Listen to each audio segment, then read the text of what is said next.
अब कुसुम और कुबेर एक साथ रह रहे थे। वह उसे पति के रूप में उसका हक दे रही थी, पर पूरे मन से उसके साथ एक नहीं हो रही थी। आज तक उसने कभी भी हंसकर उसे प्यार से गले नहीं लगाया था, या कभी भी खुद से उसके गले नहीं लगी थी। पर मुंबई में रहने की वजह से उसके विचार थोड़े अलग थे। उसे हमेशा पति से हंस खेल कर बात करने वाली, मजाक करने वाली, सबके सामने गले लगने वाली, ऊंची एड़ी की सैंडल पहनने वाली, बाल खुले छोड़ने वाली, साड़ी पिनअप करने वाली, थोड़ी शरारती बातें करने वाली, दूसरों की पत्नियों जैसी पत्नी चाहिए थी। उसे सबके सामने पुरुषों के साथ ऐसा व्यवहार करने वाली औरत सुंदर लगती थी, पर उसे तो ऐसा सबके सामने व्यवहार करने वाली औरत छिछोरी लगती। उसे तमाशे का बहुत शौक था। तमाशे में सजी धजी औरतों को देखकर उसे भी लगता था कि पत्नी को ऐसा ही होना चाहिए। वैसे वह स्वभाव से थोड़ा रंगीन मिजाज का था, पर अपनी सीमा से आगे नहीं जाता था, और ये सारी उम्मीदें वह अपनी पत्नी से करता था। उसे तो ऐसी औरतों पर गुस्सा आता था, क्योंकि वह देहाती थी और कुबेर को वैसी ही औरतें पसंद थी।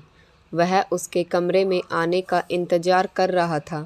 उसने रात के खाने के बर्तन धोए और देर से ही सोने गई। तब तक वह दिए की रोशनी में उन नग्न औरतों की मैगजीन देख रहा था। वह फोटो में देख रही औरतों के शरीर पर अपनी वासना से भरी नजरें फिरा रहा था, और इतने में वह अंदर आई और वह उससे बोला, इस फोटो वाली औरत की तरह तुम भी मेरे सामने आओ ना, सारे कपड़े उतारो ना। तो उसे बहुत घिन आई। वह गुस्से में बोली, कितने नालायक हो तुम। मैं तुम्हारा नाम माँ को बता दूंगी, नहीं तो सास को बता दूंगी। और वह चुप हो गया, क्योंकि वह छोटी थी और पति पत्नी के बीच हुई हर बात, छोटी से छोटी बात भी वह बाहर जाकर बता देती थी। माँ को बताती या सास को बताती। माँ तो उसे समझाती थी, पर सास उसका गलत फ़ायदा उठाती थी, और वह हमेशा कुबेर को ऐसी ही धमकियाँ देती थी बाहर बताने की। इसलिए वह चिढ़ जाता। फिर उस दिन उसने उसे पास आने ही नहीं दिया और धमकी दी कि मैं सबको बता दूंगी कि तुम मुझे क्या करने को कहते हो, और वह शांत बैठ गया। पर उसके मन में उसके प्रति गुस्सा वैसा ही था। फिर दूसरे दिन घर में पिता बोले, अब कितने दिन हो गए हैं तुझे यहाँ आए हुए, तू मुंबई क्यों नहीं जाता, खेत में भी नहीं आता, मुफ्त में बैठ कर खाता है। तुझे रोज़ मुफ्त का खाना कहाँ से खिलाएं।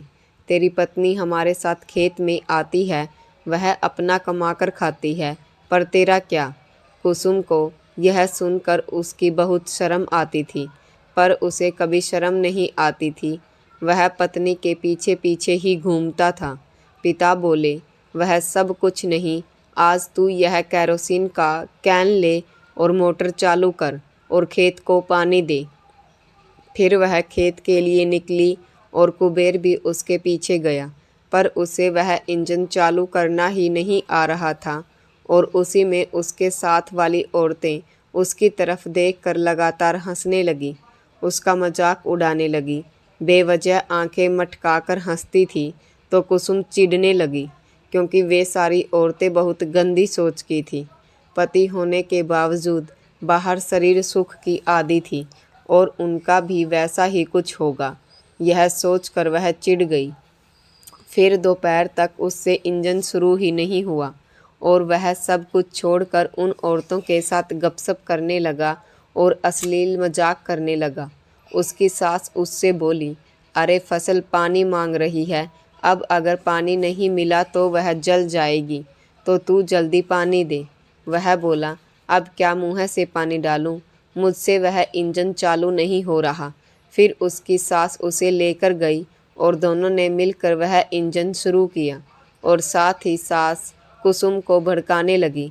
उसे बोलो मुंबई जाए, काम करके पैसे लाए, तुम्हें दिख रहा है ना तुम्हारे ससुर की कितनी बुरी हालत होती है।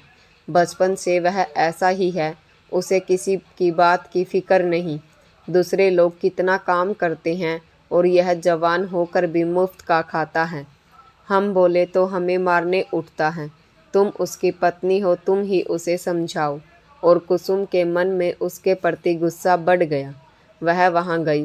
दोपहर में खाने की छुट्टी हुई, फिर भी वह उन्हीं में से एक छिछोरी औरत की जांग से जांग सटाकर खाने बैठ गया और कुसुम से बोला, चल रही मुझे खाना परोस। और कुसुम बोली, तुम्हारा डिब्बा हम नहीं लाए हैं, देखो उनमें से कोई तुम्हें खाना देती है क्या। ऐसा तंज कस कर बोली और पानी लाने कुएं पर चली गई। और अब एक औरत उसकी तरफ देख कर बोली, अरे आपकी पत्नी तो आपको कितना उल्टा सीधा बोलती है, आपको बिल्कुल भाव नहीं देती। पति का कुछ मान सम्मान रखना चाहिए कि नहीं। सबके सामने उसका ऐसा अपमान करते हैं क्या। मेरा पति होता तो यहीं पर 2 थप्पड़ लगा देता मेरे। और अब कुबेर गुस्सा हो गया। उसका पौरुष अहंकार आहत हो गया था।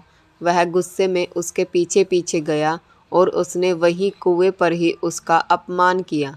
इसलिए उसके कान के नीचे एक बजा दी और गुस्से में वह इंजन भी उठाकर कुएं में फेंक दिया। और कुसुम बहुत गुस्सा हुई और उसने भी उसे वही गालियाँ दी और बोली, क्या जानवर है क्या तू, तेरे में बिल्कुल दिमाग नहीं है। अब इंजन फेंक दिया, उसे बाहर कौन निकालेगा। वह बोला, निकालेगा मेरा बाप, नहीं तो बुला अपने बाप को और लगवा ले उससे निकालने। वह बाप का नाम लेने पर चिढ़ गई और बोली, इतने दिन मेरे ही बाप के घर भिखारी की तरह टुकड़े तोड़ रहा था तू, यह भूल गया क्या तू। और उसने उसे तेरी माँ की कहकर माँ बहन की बहुत गंदी गालियाँ दी। फिर उसका भी दिमाग घूम गया और वह बोली, मेरी माँ ने तुझे 2 बार मौत के मुँह से वापस लाया, इसलिए अब ऐसा बोलता है ना तू, उन्हीं का खाकर उन्हीं पर गुर्राता है क्या। ऐसा कुछ न कुछ बोलकर वह वहाँ से चली गई। और उसने चिढ़कर एक पत्थर उठाया और गुस्से में ही उसकी दिशा में फेंका और फिर उसका सिर फट गया। बहुत खून बहा, फिर भी उसका गुस्सा शांत नहीं हुआ। फिर वह दोबारा उसके पास आया और उसने उसके बाल पकड़कर बहुत थप्पड़ मारे। उसका मुंह लाल हो गया और बाल भी टूट गई। और वह उससे बोला, मेरी सुनती नहीं है क्या, मुझे उल्टा जवाब देती है, तेरा मुंह ठीक कर दूंगा। रात में भी बहुत अकड़ दिखा रही थी ना तू, अब बता सबको कि मैंने तेरा मुंह फोड़ दिया। और उसने उसे बहुत मारा। और थोड़ी देर बाद सास पास आई और उसे छुड़ाया। सास ने अब इस मौके का फ़ायदा उठाते हुए हंगामा किया।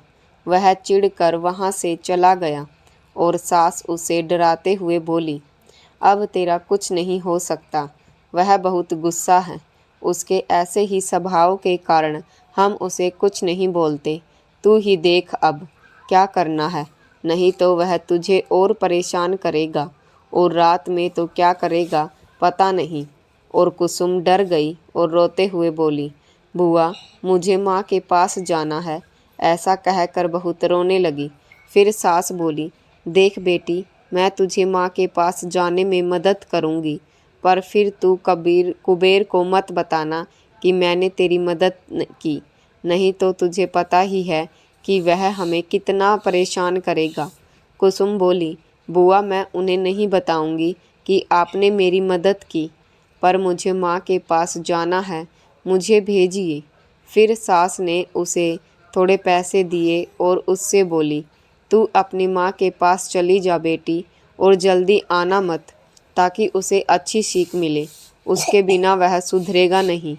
और कुसुम सीधे घर भी नहीं आई, वहीं से उसी साड़ी में खून से सने आंचल के साथ बस में बैठ गई और बस से अपनी माँ के पास चली गई। अब कुसुम अपने मायके चली गई और उसकी माँ खेत में थी। आज ही उसे खेत की औरतें पूछ रही थी कि कुसुम का घर संसार ठीक है क्या, और माँ खुश होकर कह रही थी, अब सब पटरी पर आ गया है, सब ठीक हो गया है, और एक बच्चा हो जाए तो दोनों अपने आप रास्ते पर आ जाएंगे। और माँ शाम को घर आकर देखती है तो कुसुम दरवाजे पर खड़ी, और माँ को उसने रो रो कर सब कुछ बताया। उसके सिर का घाव देखा और उसका सूजा हुआ मुंह भी माँ ने देखा। माँ को भी कुबेर पर थोड़ा गुस्सा ही आया और तू ऐसी अकेली क्यों चली आई, ऐसा भी वह कुसुम से नहीं कह सकी। और कुसुम को फिर से घर पर देखकर उसके स्कूल से तुरंत लौटे भाई बहन फिर से तंग आ गए। उन्हें लगा कि अब यह मुसीबत जल्दी जाने वाली नहीं, हम पर दादागिरी करती रहेगी। अब कुबेर को लगा कि शाम को वह घर आ गई होगी और उससे माफ़ी मांगनी है।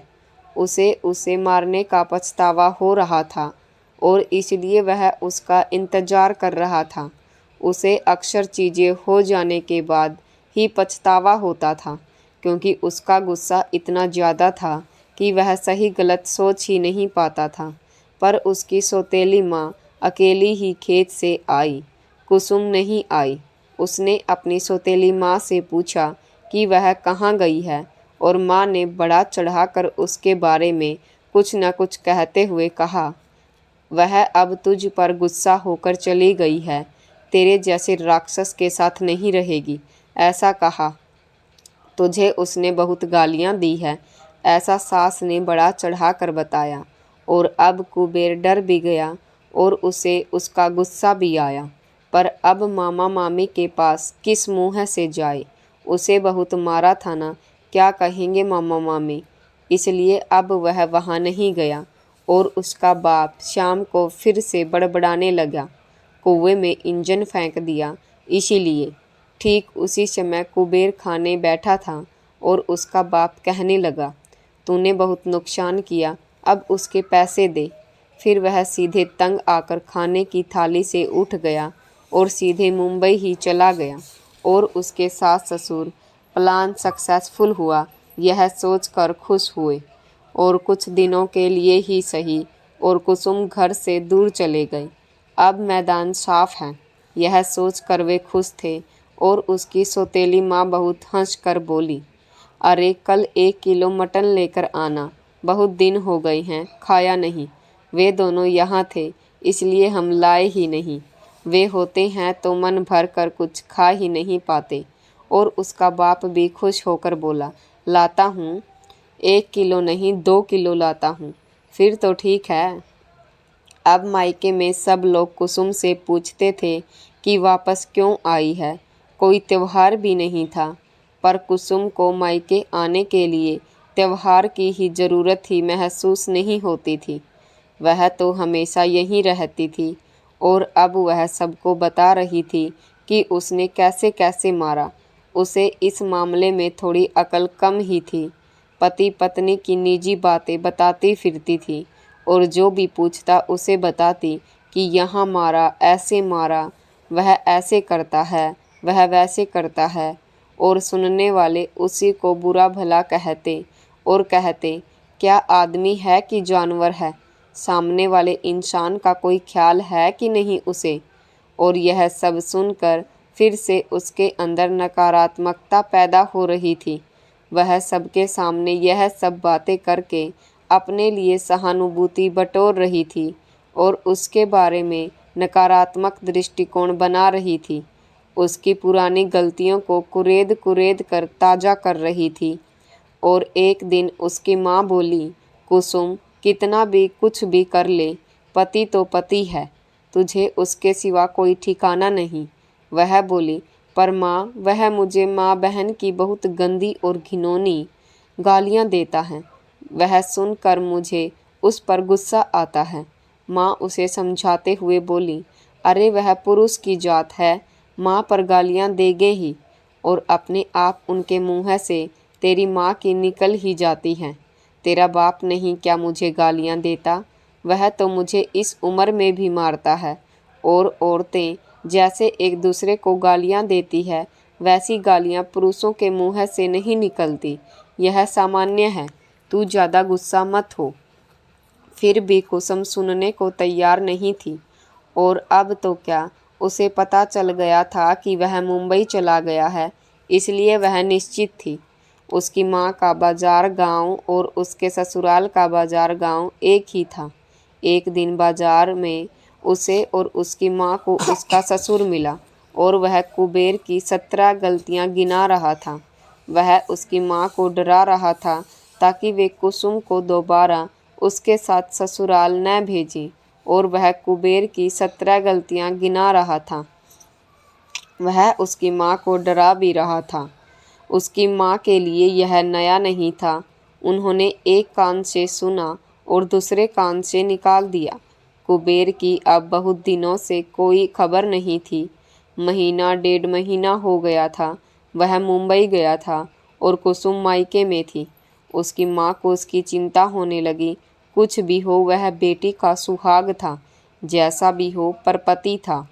उस समय आसपास मारने वाले पति, शराबी पति, कर्ज में डूबे पति, ऐसा ही माहौल था। पर उसकी तुलना में कुबेर अच्छा था, ऐसा उसकी माँ को लगता था। फिर वह दोबारा खेत जाने लगी, माँ के साथ मजदूरी करने, और उसने फिर से काम करके पैसे कमाए और ढेर सारा खाने का सामान और शॉपिंग करके वह मामा मामी के पास आया। और उसे देखकर वह नाराज़ हो गई, क्योंकि अब फिर से 15-20 दिन तो वह उसका पीछा नहीं छोड़ने वाला था। लगातार उसके नीचे सोना उसे उबाऊ लगता था। वह उसे बहुत ही अरुचिकर लगता था। इतना महीने 1.5 महीने का दोनों का विरह था। वह उसके पास आने के लिए बहुत उत्सुक था, पर वह निराश थी। उसकी माँ उसे दूसरी लड़कियों के उदाहरण देकर समझाती, दूसरे पतियों और पत्नियों के उदाहरण देकर मनाती, पर कुसुम कुछ भी दिमाग में नहीं ले रही थी। कुबेर के प्रति गुस्सा, बस एक यही बात उसके दिमाग में बैठी थी। अब वह धीरे धीरे शाम होते होते घर आया। एक कोने में बैग रखा और चुपचाप बैठ गया। कहाँ से शुरू करे उसे समझ नहीं आ रहा था। कुसुम वहाँ से चली गई। कुसुम की माँ भी चुप थी, पर बच्चों को तो जीजाजी की लाई हुई मुंबई की मिठाई खानी थी, और वे माँ से जिद करने लगे, माँ जीजाजी आए हैं, अरे बात करो ना उनसे। फिर अब कुसुम की माँ ने उसके लिए चाय बनाई और फिर से वह उससे बात करने लगी, पर कुसुम वैसी की वैसी ही थी। खाना हुआ और वह अपने भाई बहनों के बीच जाकर सो गई। कुबेर को अब समझ आ गया कि वह फिर से आसानी से उसके पास नहीं आएगी, और फिर से वही पुराने दुख उसके सामने आ खड़े हुए थे, और वह किसी भी हाल में जा नहीं रहा था। उसके साथ सोना था। अब अंधेरे में मौका पाकर उसने उसे पास खींचा, पर वह बहुत गुस्से में उस पर चिल्लाई और चली गई। दोबारा हाथ लगाया तो चिल्लाऊंगी, ऐसा कहा। और अब तो उसकी सास भी उन दोनों के सोने की अलग व्यवस्था नहीं कर रही थी, और उसे समझ आ गया कि उसके घर जाए बिना उसके साथ मिलन नहीं होगा। और वह फिर से मामी के ही पीछे पड़ गया और बोला, मामी कुसुम को भेजो ना घर, मैं अब उसे बिल्कुल नहीं मारूंगा, मेरी गलती थी। ऐसा कहते हुए वह उनसे माफ़ी मांग रहा था। फिर माँ ने जैसे तैसे लोक लाज का डर दिखाकर धमकाकर फिर से कुसुम को समझाया और बोली, एक बच्चा होने तक रह, पति पसंद न हो तो भी कम से कम बच्चे के लिए तो उसके साथ सोना ही पड़ेगा ना। और कुसुम कहती, कल जाती हूँ, कल का दिन आता तो कहती परसों जाती हूँ। ऐसा करते करते 8-10 दिन ऐसे ही टालती रही, और वह फिर से लाचार होकर मिलन की आस मन में लिए उसके मूड पर निर्भर रहता था। और जाते समय उसने माँ से साफ साफ कहा, तुम कहती हो इसलिए सिर्फ एक बच्चा होने तक मैं उसके साथ रहूँगी। और अब माँ को और भी चिंता होने लगी थी, और उसकी इस नादानी का वह क्या करें।